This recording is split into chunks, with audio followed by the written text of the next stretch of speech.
you also are buddies with Hasan Piker, and he and Destiny had a pretty gigantic fallout. I'm curious what your thoughts are on that, just as somebody who's sort of, I guess, got a different perspective. Well, yeah, I'm in no place at all to criticize Destiny on this front because if I understand this feud correctly, then basically Destiny's position is, hey, in private, you should be able to make jokes where you use the N-word soft A. That's basically his position. Where I think he says hard R, but I'm not sure. I'm pretty sure it's hard okay, R, but I'm well not then sure. let's categorize it as Destiny's position is in private you can make racial jokes that you can't make in public. That's basically his position. And I'm in no place to criticize Destiny on this because everybody knows that I grew up in New Rochelle, New York, and basically until I was 20 years old, we all used the N-word soft A. I've never ever used ER in my life, but we all used the soft A N-word, not even just privately, publicly with each other. Um, and that was just how we spoke back then. And that was just there was never any malice in it. It wasn't malicious. And by the way, just for the record, it wasn't like my group of friends was all white boys. In fact, quite the opposite. It was a super diverse group of friends, and we had people of every race, ethnicity, background, and none of them batted an eyelash. None of them thought twice, even when guys like me and all of my white friends would use NIGGA.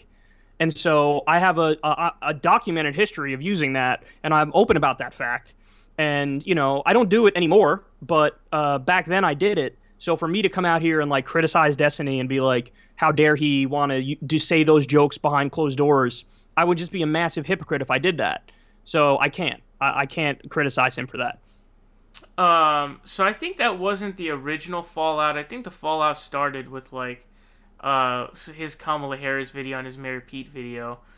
Do you remember that at all, or no? Is this the only thing that you remember? I vaguely remember that he was criticizing Hassan for, criticizing Kamala in a way that he didn't think was fair. I Right. vaguely remember that. To be honest, I don't remember any of the specifics of Destiny's criticism. So I really can't comment on whether or not he was right or wrong. But in general, obviously Kamala Harris is an abysmal candidate, and it's good that she dropped out, and she believes in nothing that would really advance the cause of justice. So I'm happy that she's gone. Did you hear about the Hassan editor scandal? Did you hear about that? I did hear about that, and I think it was just kind of a miscommunication. I do. I think that and here I'll give everybody an example. There's this guy Leon who does Kyle out of context, and I never asked him to do it ever, and he just decided like I want to do this. I want to take all the funny things Kyle says and splice them up, and so he makes them and then he just sends them to me, and he wants me to post them on my channel, and I do it, and he's never asked for any money. He's never, I don't even think it's crossed his mind. And if somebody were to criticize me and be like, why are you uploading that? You're like exploiting his labor.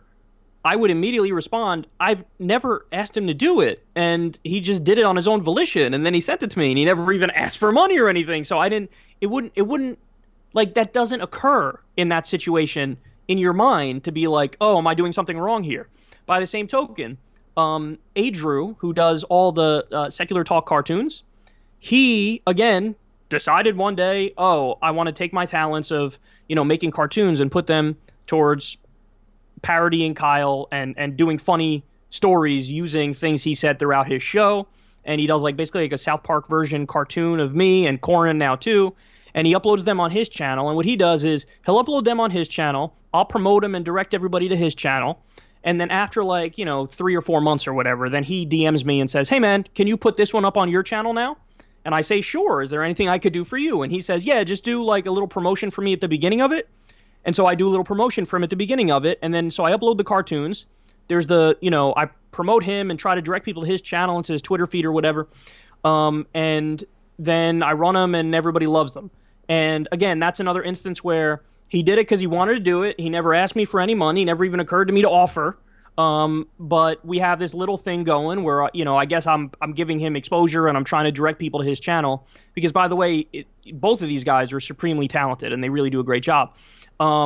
Now, in the case of Hasan, I feel like it's a similar situation to that where the dude was just kind of like, "Hey, man, I made this thing for you here," and he was like, "Oh, wow, cool, thanks," and then he uploaded it, and then that happened like 2 or 3 times or whatever, and he was like there was a miscommunication and the guy was like really saying like, "Can I be your full-time editor?" And Hasan wasn't getting that.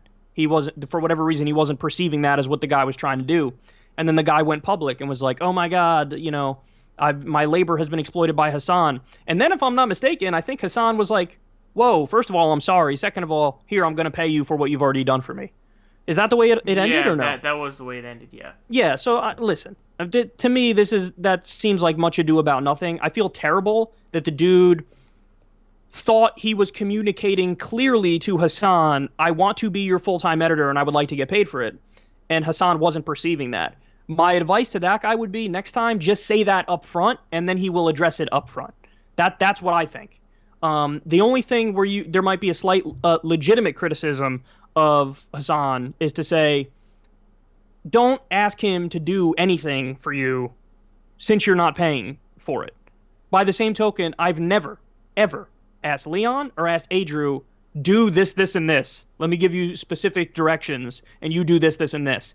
Because if you're asking specific directions, well, now it's almost like you're getting to a place where you're starting to be morally culpable for offering compensation. So, I would say to Hasan, that's the only thing he did that was wrong.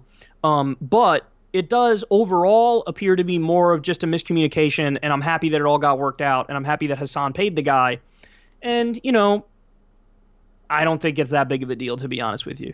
Okay, and how do you feel about... There were even some lefties who were going off on him. Some of them were calling him a fake socialist. How do you feel about that charge? Well, I don't know. I don't know how I feel about that. I'm team social democracy, so I would always be arguing for social democracy and not, pure socialism. But I think that if people were making the criticism that I made at the end there of like, "Hey, dude, don't give him directions. Don't do that." Again, I think that's a fair criticism.